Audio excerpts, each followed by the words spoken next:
Hey everybody, I'm Cameron Pearson, the Prime Minister of Lashburnia, and as you may have heard if you watched my last video, I recently absorbed Woodnun, a neighboring country, into my micronation, officially ending the war between us. While I was at it, I decided it was time to expand Lashburnia to my entire house. Instead of making new provinces, I decided to expand the old ones, making sure each one has at least one building, one area for nature, and some sort of economy. When it comes to population, I didn't worry about that, because everyone lives in the house. Today, I will be covering the Energy Province, home to all 4 residents of the nation, and its capital. This is Potentia. I had made a video before explaining each of my states at the time, but now they've gotten so expansive and have so much more to talk about, so I think they each deserve their own video. Anyways, let's get right into it. Let's start off with the name. The first part of the name is Potentia, stemming from the word potential, because of the province's mass amounts of energy, production, and economy compared to the others. The IA at the end translates to land of, making the province name itself mean the land of potential. The flag of this province is perfectly square. It has a purple band on the right, a yellow on the left, and a crown on the top right corner. The purple symbolizes royalty and the province is tied to it. The yellow represents the wealth of the province, and the crown of course represents the queen. This province, while not housing the queen, is the hub of her power and is dedicated to her. Now let's get into cities. Keep in mind, cities in Lashburnia act more like districts and don't really need a population. They're rather just there to outline and distinguish different parts of the nation. There are 3 cities in this province. The capital of the province and entire country, Greoria, is actually not the most populated city. That would be North Greoria, housing both my parents. North Greoria has a population of 2. Inside the city is my parents' bedroom and bathroom. It has a golden brown color scheme and is the richest city in wealth by far. But not when it comes to electronic capabilities. The next city is the capital, Greoria.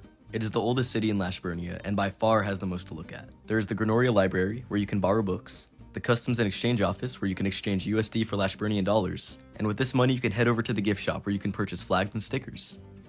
Another really cool sight to see here is the collage of memories between me and the Queen. The next city also has a population of only 1, and has more autonomy than any other region of the nation. This is New Woodnun, named after Woodnun of course, a now debunked micronation that competed with Lashburnia and attacked its borders twice. This city has special autonomy, stating it can govern itself and only follow Lashburnian laws loosely. The only exception to this was listed on the document the ex-president signed, stating that they cannot destroy or tamper with Lashburnian property, and cannot attempt to secede again. In return, the one resident of New Woodnun, my sister, has every right to refuse the addition of signs, flags, or anything that I wish to construct there. Here's some clips of the city.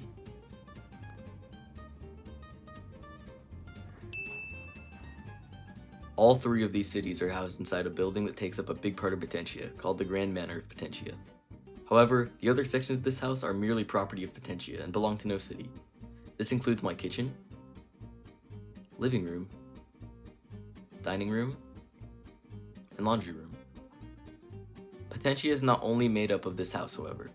It is also home to the entryway and front of Lashburnia. This is what you see when you enter Lashburnia.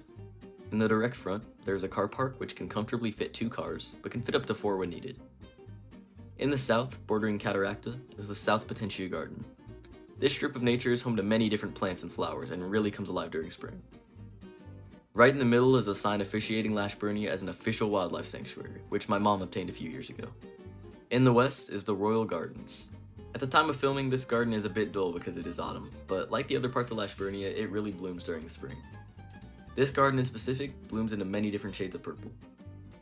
This entrance area comes to life at night, illuminated by countless lights. Here are some videos showcasing it.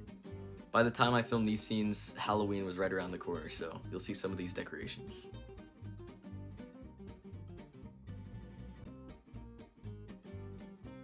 Anyways, I hope you guys enjoyed, and I'll see you next time. Bye!